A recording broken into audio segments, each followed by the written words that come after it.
Hi, I'm John Lynch, and this is John Lynch Speaks. A while back, a pastor asked me if I would do a series to a small group leaders in the Atlanta area from a number of churches. And he said, would you just answer this question? Am I enough? He says, men don't know how to say it, but they think it all the time. Am I enough? Do I have to bluff and play act and power up and position myself because I'm not convinced that I am enough? And so I did this 5-session series based on that question. Am I enough? And each session started with the letter C. I was so impressed with myself. Look at that. I have a chosen personality. I have been completely changed. I've received a changeless love. I am being continually renewed. And I am constantly forgiven. And I believe if we can grab hold of these, and if we believe these and put our trust in them, we would be able to answer the question and say, I am enough. God has made me more than enough. And it would change the way I parent.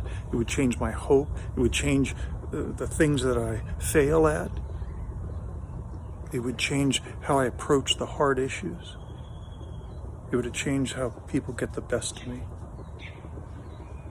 So, from what I understand, March has 5 weeks in it, and I'm doing this video series, and I'm going to do 5 in this month. And so, would you go along with me? I'm so excited for men, women, kids.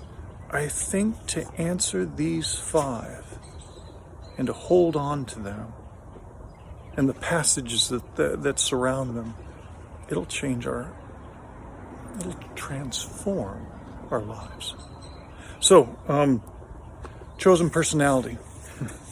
All my life, I wrote, I've been longing to be convinced that who I actually am is truly and completely wanted. This is the hardest one maybe for me to grab hold of. Me? So I'm not, a lot of us think we're just kind of crowd filler. Nothing unique or distinctive or interesting about me. We're just kind of here. Or that we're a failure, or that we're a mistake, or that we maybe were of value, but we have lost that value. And so he says in Psalm 139, and I love it. I love what the psalmist says. You've known me. You know when I sit down, when I rise up. You're intimately acquainted with all my ways. I used to not like those words because I used to think that it meant that God was watching me, studying me so that he could make me pay for my failures. And that's when I saw the scriptures through this lens of moralism. But now he says, John, these are love words. I'm the only one who thinks about you all day long and is acquainted with everything. I'm intimately acquainted because I adore you. Because I want to know everything about you. I made you. I think about you all the time. I love you so much. And then it says in verse 5, he puts his hand on me and he keeps it on me. I think it's over my heart to say, kid, I know from before the world began, I knew who you would be and I know what you would go through. I got you. And you are more than enough.